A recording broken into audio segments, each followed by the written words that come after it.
சிந்தப்பள்ளி அப்படிங்கிற கிராமத்துல செங்கையான்னு ஒரு விவசாயி இருந்தாரு. கிராமத்துல எல்லாரையும் விட அவருக்கு தான் அதிகமான நிலங்களும் பயிர்களும் இருந்துச்சு. அதோட விவசாயத்துல அவருக்கு நல்ல அனுபவமும் இருந்தது. ஆனா அவரு மகா கோபக்காரர். ஒரு சின்ன தவறுக்காக கூட ரொம்ப கடுமையா சத்தம் போடுவாரு. அப்படிதான் ஒரு நாள் வீட்ல அவரோட மனைவி ரத்னம் சமையல்ல உப்பு கம்மியா போட்டுட்டா. ரத்னோ, ரத்னோ, இங்க வா. ஐயோ, என்னங்க, எல்லாமே உங்க முன்னாடி தானங்க இருக்கு. நீங்களே எடுத்து போட்டு சாப்பிட வேண்டியதானே. உள்ள எனக்கு ஏகப்பட்ட வேலை இருக்கு. எடுத்து போட்டு சாப்பிடணும்னு எனக்கு தெரியாதா? சரி, இது என்ன காய்கறி? இதுல ஏதாவது ஒன்னாவது சாப்பிடுற மாதிரி இருக்கா? அது என்னங்க, ஏன் இந்த மாதிரி கேக்குறீங்க? இப்பதானே எல்லாமே செஞ்சேன். நான் கேட்டது இது எப்ப செஞ்சேன்னு இல்ல, இதோட ருசிய பத்தி கேக்குறேன். நல்லா தானங்க இருக்கு. எதுக்கு இப்ப இவ்ளோ எரிச்சல் படுறீங்க? என்னது? நான் எரிச்சலா பேசுறேனா? அந்த காய்கறியில ஏதாவது உப்பு இருக்கா? என்ன பார்த்தா உனக்கு எப்படி தெரியுது? என்னத்த போட்டாலும் இவன் தின்னுட்டு போவான்னு நினைச்சிட்டு இப்படி பண்றியா? உப்பு பத்தலைன்னா உங்க பக்கத்துல தானங்க இருக்கு. எடுத்து போட்டு சாப்பிட வேண்டியது தானே. இதுக்கு போய் இவ்ளோ சத்தம் போடணுமா என்ன? என்னடி வாய் நீளுது? முதல்ல ஒழுங்கா எப்படி சமைக்கிறதுன்னு கத்துக்கோ. இந்த மாய உப்ப தின்னுதான் இப்படி எல்லா விஷயத்துக்கும் எரிச்சல் பட்டுட்டே இருக்கீங்க. இப்படி கோவப்பட்டுட்டு அங்க இருந்து போயிட்டா. செங்கையா கூட சாப்பிட்டு முடிச்சிட்டு அங்க இருந்து தோட்டத்துக்கு கிளம்பி போயிட்டாரு. அவர் போனதுக்கு அப்புறம் பக்கத்து வீட்டு காந்தம்மா, என்னடி ரத்னம், உன் வீட்டுக்காரர் உன்ன மறுபடியும் ஏதோ சத்தம் போட்டாரா? அப்படிலாம் எதுவும் இல்லக்கா. என்னடி இல்லன்னு சொல்ற?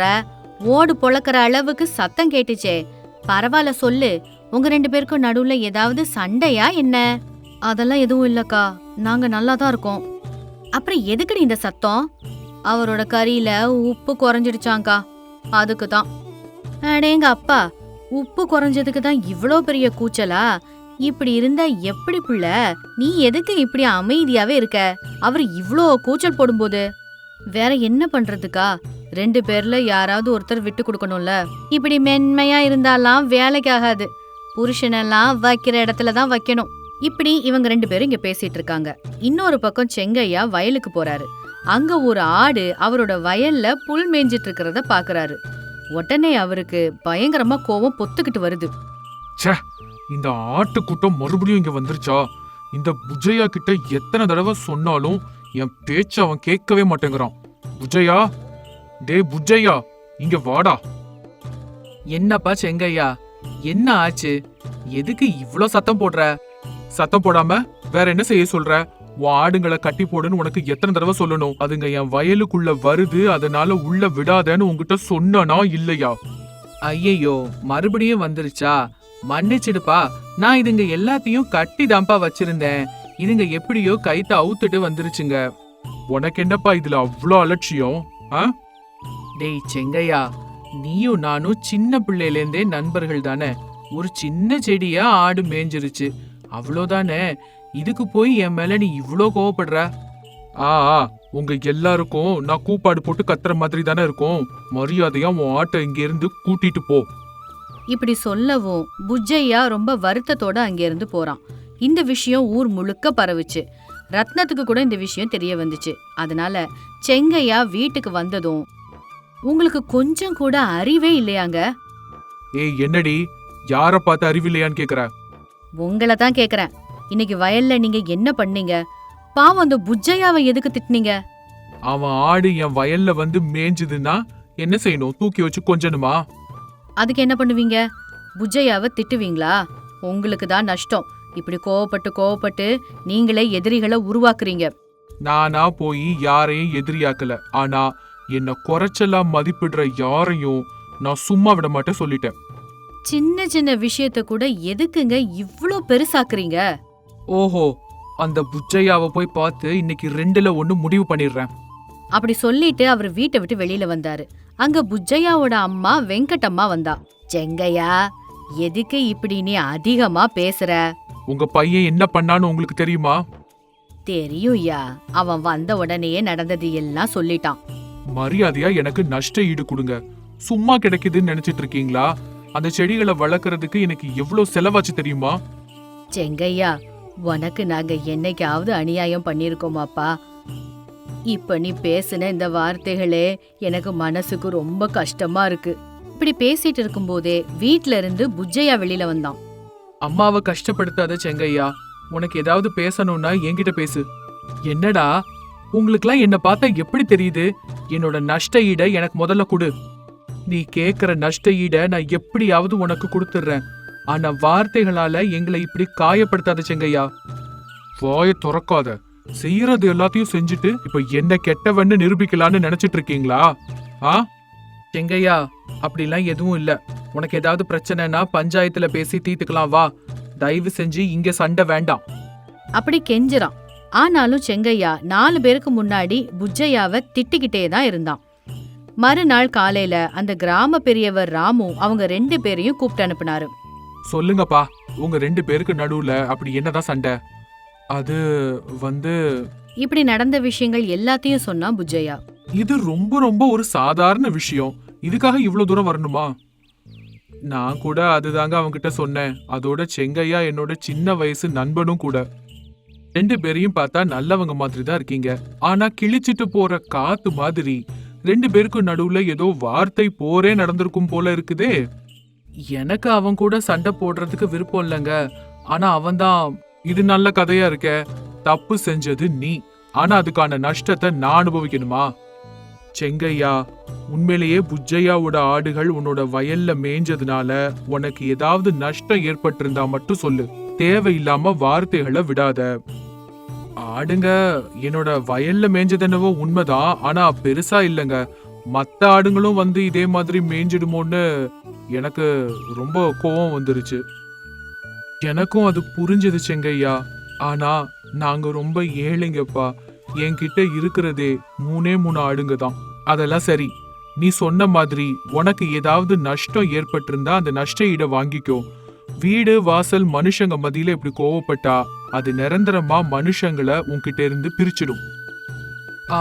ஆமாப்பா, உனக்கு ஏதாவது நஷ்டம் ஆயிருந்துச்சுன்னா சொல்லு. அந்த பணத்தை நான் உனக்கு கொடுத்துட்றேன். சரி, புஜ்ஜையா தான் இவ்ளோ சொல்றான்ல, இப்ப இன்னொரு வாட்டி கோவப்படாம அதோட மதிப்பு என்னன்னு சொல்லு. சரி அப்படி சொன்னாரு. அதுக்கப்புறம் செங்கையா அந்த இடத்துல அமைதியாயிட்டாரு. அதுக்கப்புறம் அன்னைக்கு ராத்திரி வீட்ல, என்னங்க உங்களுக்கு எதுக்குங்க இவ்ளோ கோவம்? ஒரு சின்ன விஷயத்துக்காக பஞ்சாயத்து வரைக்கும் போயிட்டீங்க பாருங்க. நானும் அதை பத்தி தான் யோசிச்சுட்டு இருக்கேன். கோபம் மனுஷனை ரொம்ப பலவீனமாக்குங்க. இப்போ இதனால நஷ்டப்பட்டது நீங்க தான். நீங்க உங்களோட நட்பை இழந்தது மட்டும் இல்லாம உங்களுடைய மரியாதையையும் சேர்த்து நீங்க இழந்துட்டீங்க. உண்மைதாண்டி.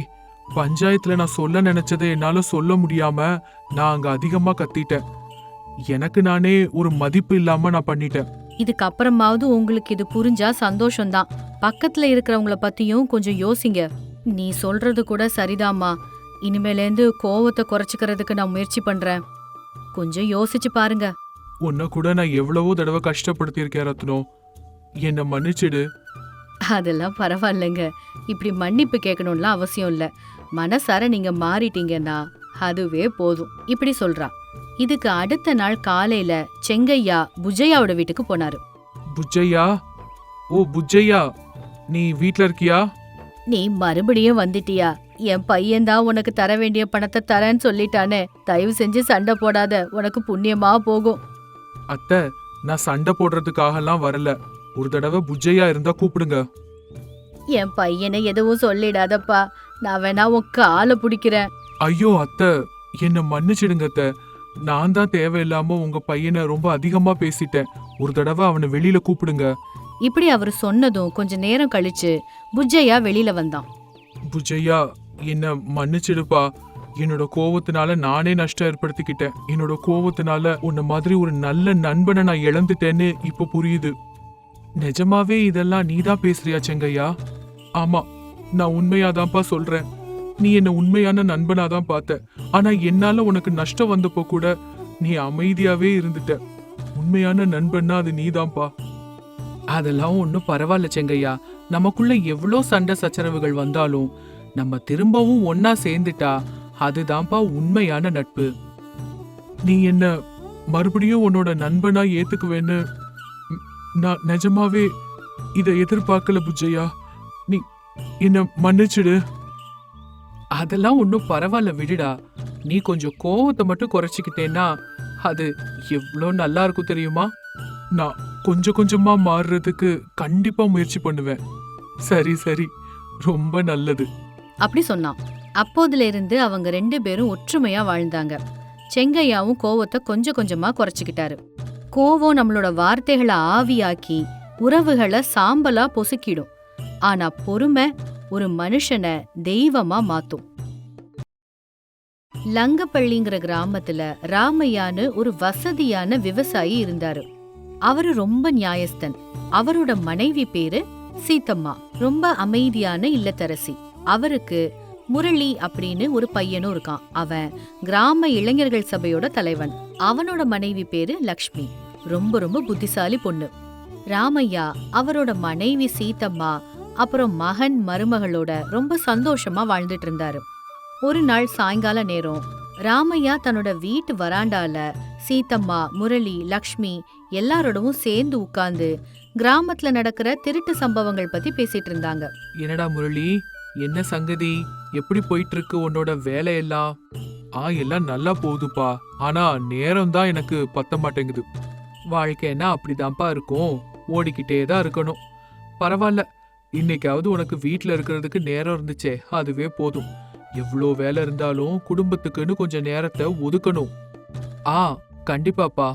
முரளி, ஏங்க இந்தாங்க டீ, பக்கோடா கூட கொண்டு வந்திருக்கேன், எடுத்துக்கோங்க. அடடே, இன்னைக்கு என்ன புதுசா விசேஷமா? நம்ம எல்லாரும் இப்படி வீட்ல இருக்கிறதே விசேஷம் தானே மாமா.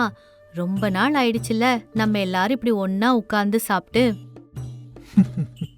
ஆமாமா, இப்பெல்லாம் வேலை கொஞ்சம் அதிகமா தான் இருக்கு. அப்பா போதும் போதும், சாப்பிடுங்க முதல்ல.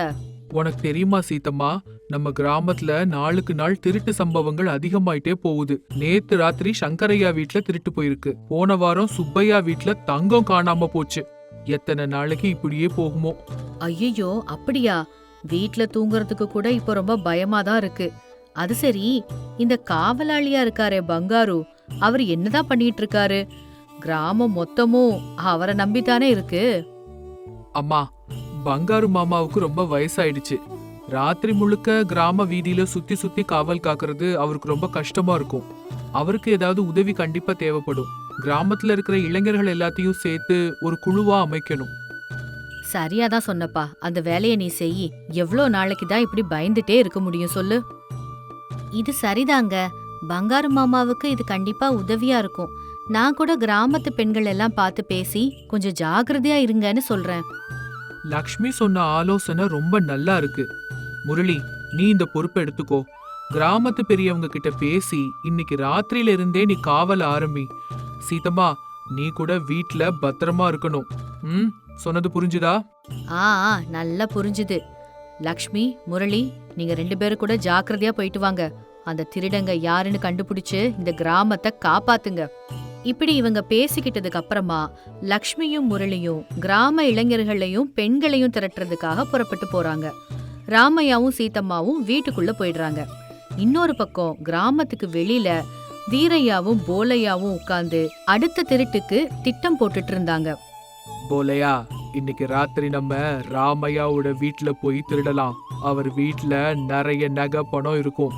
நம்ம ஒரே அடியில பெரிய பணக்காரன் ஆயிடலாம். வீரையா, ராமையா வீடு ரொம்ப ரொம்ப பெருசு. அவரோட பையன் முரளியும் கிராமத்துல சுறுசுறுப்பா சுத்திக்கிட்டு இருக்கான். ஒருவேளை நம்ம மாட்டிக்கிட்டா பங்காருவும் எப்படியும் காவல் காத்துக்கிட்டு இருப்பானே. அந்த பங்காரு ஒரு கிழம். அவன் ராத்திரி முழுக்க மரத்தடி நிழல்ல தூங்குவான். அப்புறம் அந்த முரளிய பத்தி நீ கவலைப்படாத. நம்ம இருட்டுல மறைஞ்சிருந்து சரியா ராத்திரி 12 மணிக்கு ராமையா வீட்டு பின்பக்க சுவரை தாண்டி குதிப்போம். புரிஞ்சுதா? சரி, நீ சொல்றதுனால இது செய்யறேன். ஆனா வீரையா, ஜாகிரதையா இருக்கணும். எனக்கு இந்த வேலை சுத்தமா பிடிக்கல. ஆனா நீ மிரட்டுறதுனாலதான் இதை செய்யறேன். பயப்படாதடா பயந்தாங்குள்ளி. என் பேச்ச மட்டும் நீ கேட்கலனா நீ இந்த கத்திக்கு இரையாக வேண்டியதுதான். இப்போ இருட்டுல மறைஞ்சிருந்து கிராமத்தை நோக்கி போவோம். கிளம்பு. இப்படி சொல்லிட்டு வீரையாவும் போலையாவும் காட்டுப்பாதையில இருண்ட வழிகள் வழியா கிராமத்தை நோக்கி நடந்தாங்க. இன்னொரு பக்கம் பங்காரு அவரோட மனைவி சரோஜாவோட வீட்ல உட்கார்ந்து பேசிக்கிட்டு இருந்தாரு. ஏங்க, நீங்க இந்த வயசுலயும் ராத்திரி முழுக்க கிராமத்தை சுத்தி சுத்தி காவல் காத்துட்டு இருக்கீங்க. உங்க ஆரோக்கியத்தை பத்தியும் கொஞ்சம் யோசிங்க. இன்னைக்கு கொஞ்சம் நீங்க ஓய்வெடுக்கலாம்ல.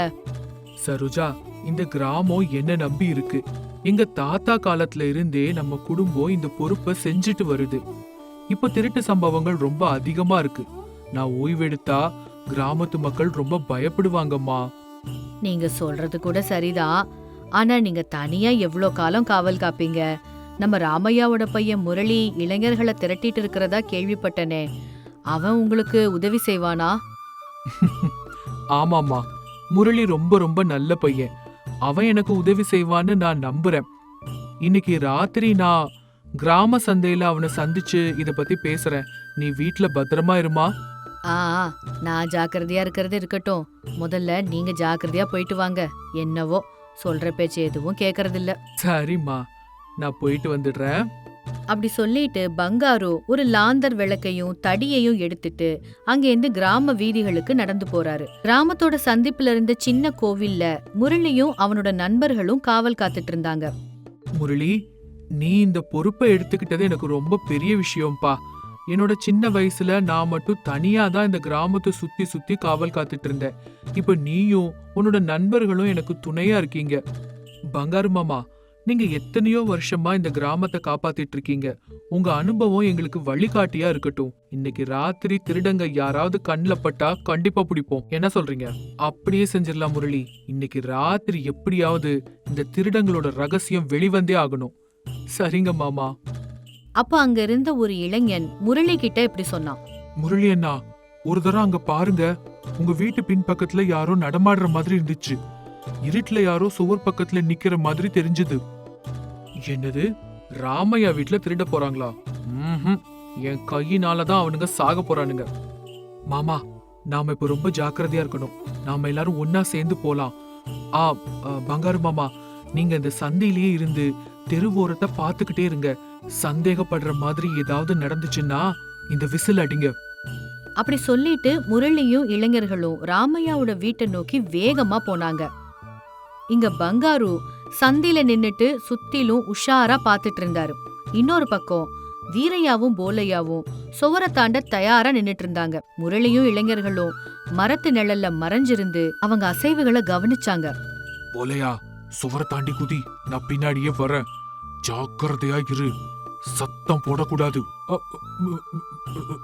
வீரையா, எனக்கு ரொம்ப பயமா இருக்கு. ஒருவேளை யாராவது பாத்துட்டாங்கன்னா இந்த சுவரு ரொம்ப உயரமா இருக்கு. பயப்படாத மடையா, சுவரை ஏறி குதி. இல்லைன்னா உன் கழுத்தை அறுத்து போட்டுருவேன். ராமையா வீட்டுல இருக்கிற தங்கம் நமக்காக காத்துக்கிட்டு இருக்கு. அப்படி சொல்லவும் போலையா சுவரேறி குதிக்க முயற்சி பண்ணினான். அதே நேரத்துல முரளியும் இளைஞர்களும் நிழல்ல இருந்து வெளியில வந்து அவங்க 2 பேரையும் சுத்தி வளைச்சிட்டாங்க. வீரையா, போலையா, 2 பேரும் என்ன பண்ணிட்டு இருக்கீங்க? என் வீட்லயே திருடலான்னு வந்தீங்களா? முரளி, என்ன விட்டுருப்பா. வீரையா தான் என்ன கட்டாயப்படுத்திங்க கூட்டிட்டு வந்தான். எனக்கு இந்த வேலை சுத்தமா பிடிக்கல. முரளி, நீ என்ன செய்ய முடியும்? இந்த கிராமத்துல நான் எத்தனையோ திருட்டு பண்ணிருக்கேன். நீயும் உன்னோட நண்பர்களும் என்ன தடுத்துற முடியுமா?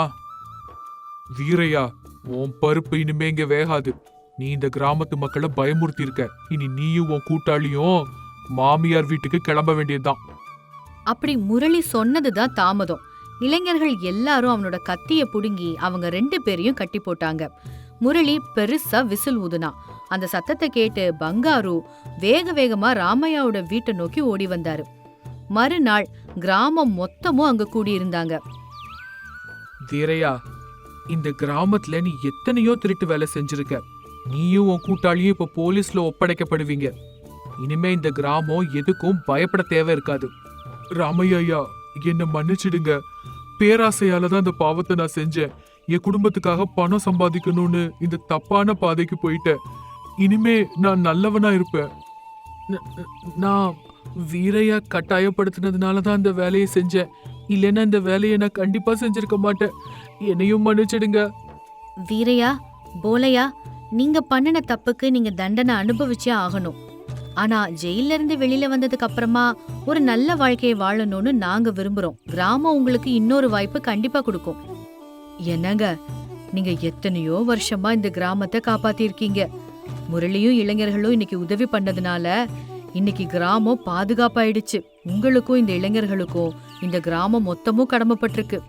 முரளி, நீயும் உன்னோட நண்பர்களும் செஞ்ச இந்த உதவிய என்னைக்குமே மறக்க முடியாது. நான் இப்ப நிம்மதியா கிராமத்தை காவல் காக்க முடியும். இந்த கிராமம் மட்டும் ஒற்றுமையா இருந்தா எந்த பிரச்சனை வந்தாலும் நம்மளால சமாளிக்க முடியும். பங்காரு மாமா, இது நம்ம எல்லாரோட வெற்றி. கிராம மக்கள், இளைஞர்கள், பெண்கள்னு எல்லாரும் ஒன்னா சேர்ந்துதான் இந்த திருடர்களை பிடிச்சோம். இனிமே கிராமம் பாதுகாப்பா இருக்கும். லங்கப்பள்ளி கிராமத்து மக்களே, இன்னைக்கு நம்ம ஒற்றுமையா நின்னு இந்த திருடர்களை பிடிச்சிருக்கோம். முரளி, பங்காரு, இளைஞர்கள் காட்டின இந்த தைரியம் நம்ம கிராமத்துக்கே ஒரு பெருமை. ஆனா இனிமே இப்படிப்பட்ட சம்பவங்கள் நடக்காம நம்ம பாத்துக்கணும். அதுக்காக நம்ம கிராமத்துல நிரந்தரமா ஒரு காவலாளி அமைப்பை உருவாக்கணும்னு நினைக்கிறேன். என்னங்க, நம்ம லக்ஷ்மி சொன்ன மாதிரி பெண்களை கூட இந்த குழுவுல சேர்த்துக்கிட்டா என்ன? பெண்களும் உஷாரா இருந்தாங்க அப்படின்னா திருடங்க தைரியமா வரமாட்டாங்க. அத்தை, நீங்க சொன்னது சரியான யோசனை. நான் கிராமத்து பெண்கள் கிட்ட பேசி ராத்திரி நேரத்துல சந்தேகமான அசைவுகளை கவனிக்கிற மாதிரி ஒரு குழு அமைக்கிறேன். சரோஜாத்த, நீங்க அதுக்கு தலைமையா இருப்பீங்களா? லக்ஷ்மி, நான் தயார்தான். என் புருஷன் எத்தனையோ வருஷமா இந்த கிராமத்தை காப்பாத்தி இருக்காரு. இப்ப நானும் கிராமத்து பெண்களோட சேர்ந்து இந்த கடமையை ஏத்துக்கிறேன். நம்ம ராத்திரி நேரங்கள்ல வீதியில லாந்தரோட சுத்தி சுத்தி கிராமத்தை பாதுகாப்பா வச்சுக்கலாம். சரோஜா, நீ இந்த கடமையை ஏத்துக்கிட்டது எனக்கு ரொம்ப ரொம்ப சந்தோஷம். முரளி, லக்ஷ்மி, உங்கள மாதிரி இளைஞர்கள் இந்த கிராமத்துக்கு ஒரு புது சக்தியை கொண்டு வந்திருக்கீங்க. நான் இன்னமும் காவல் காப்பேன். ஆனா உங்க எல்லாரோட ஒத்துழைப்பால என்னோட சுமை ரொம்ப குறைஞ்சிருச்சு. பங்காரு மாமா, இது நம்ம கிராமத்து ஒற்றுமையோட வெற்றி. இனிமே நம்ம ராத்திரி நேர காவல ஒவ்வொரு குழுவா பிரிச்சு நம்ம செய்யலாம். இளைஞர்கள், பெண்கள், பெரியவர்கள்னு எல்லாம் ஒன்னா சேர்ந்து இந்த கிராமத்தை திருடர்கள் பயமில்லாத இடமா மாத்தலாம். கிராம மக்கள் எல்லாரும் முரளி சொன்னதை கேட்டு சந்தோஷமா ஒத்துக்கிறாங்க. ராமையா கிராம பெரியவர்களோட சேர்ந்து இந்த காவல் குழு அமைக்கிறதுக்காக நிதி திரட்டினாரு. அப்படியே நாட்கள் கடந்து போச்சு.